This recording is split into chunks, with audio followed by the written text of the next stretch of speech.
about neuro-linguistic reprogramming and our words carrying certain energetic frameworks. And when we understand that concept and bring it to the forefront of our consciousness, it can make our healings, our sessions, meditations, content creation a lot more dynamic. We start really seeing how to authentically align with our soul mission and our truth.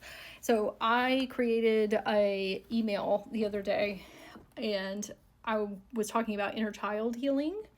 And one of the sentences that I had put together, I was utilizing ChatGPT to help me write the copy. And one of the sentences that came through mentioned a deep processing with your inner children.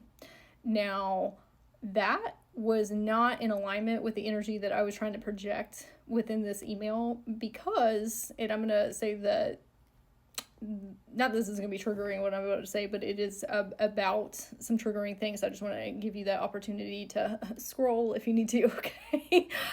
So when I was a child, I experienced SA. And that is something that I have been continuously healing through, okay? And as someone who considers themselves a guardian of other people's inner children, and I take it, I don't want to say very seriously, but I'm very intentional about the energy that I project when I have inner children within my field, right? That could be me making videos or actually in sessions with people, or whatever that looks like. Very mindful, not to a place of obsessing, okay? Because that's not healthy either. I went through this chapter of my life where I was being too mindful of my words, where I was actually creating blockages within my own throat chakra. And my higher self was like, girl, you need to relax. You need to chill. It is not that serious. Like, there's good intentions behind that, but not when it's being a detriment to self and you're not showcasing your medicine to others because you have these like deep internal fears that you're going to mess somebody up by what you're saying. Okay. So that's a whole other thing. I looked at that sentence talking about deep processing with your inner children, and what was off was I didn't want to use the word deep, because I just felt like that could be very triggering, because it's triggering to me to read it, obviously. And I have I have experienced what I had experienced, and that word was really triggering to me. And so I said, okay, let's think of some other type of way to say this. How can we phrase it in a more empowering lens? And I'm going to give an example of that. And again, this is harking back to the modality of neuro-linguistic reprogramming, if you want to get into that. It is a beautiful way to learn how to become a more effective communicator and storyteller, and words do have certain frequencies within them. So when we are speaking things aloud as a creator, it is lending to the manifestation, the actualization processes in our lives. And it really does make a difference sometimes. And so check neuro-linguistic reprogramming out, NLP, if you want to get into that. It's really great, really amazing.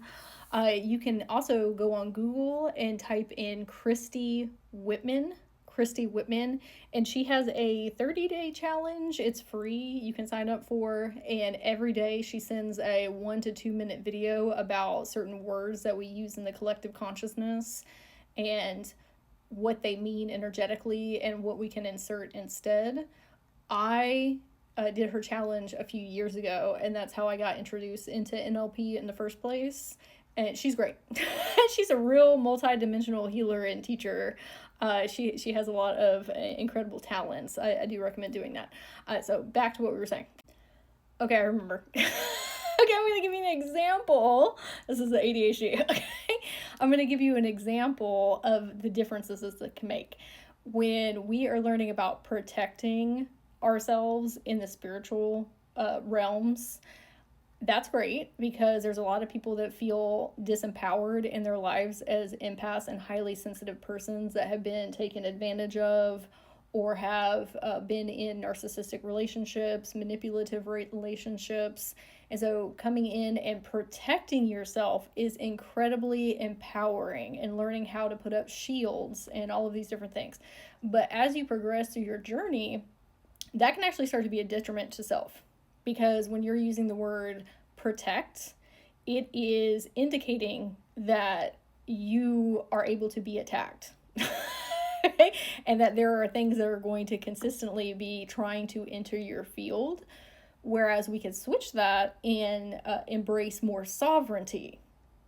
I have an energy field where the frequency is set that only things that are rooted in joy, happiness, love, compassion, empathy, abundance, prosperity, magic, and whimsy, those are the only things that are invited into my field. Even that is different than allowed.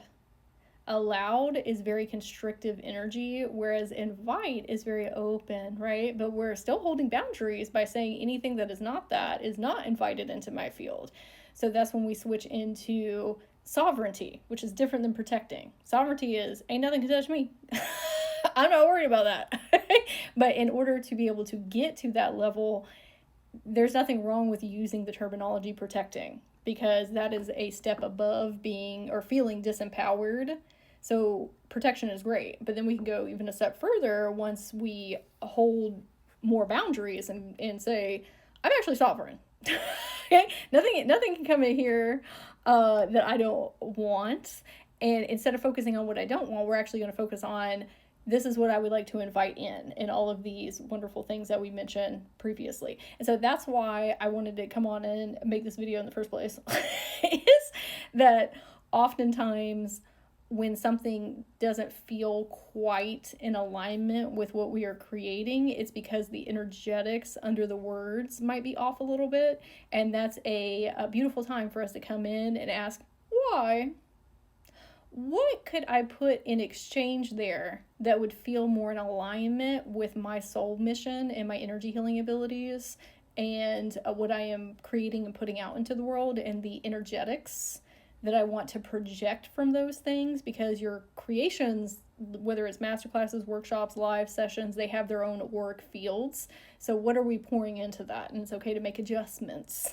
So I would love to hear in the comments if you found this beneficial, if it's something that you're going to implement into your life. You're going to check out NLP. Remember to give a follow to join the community, and I'm wishing you the most magical day.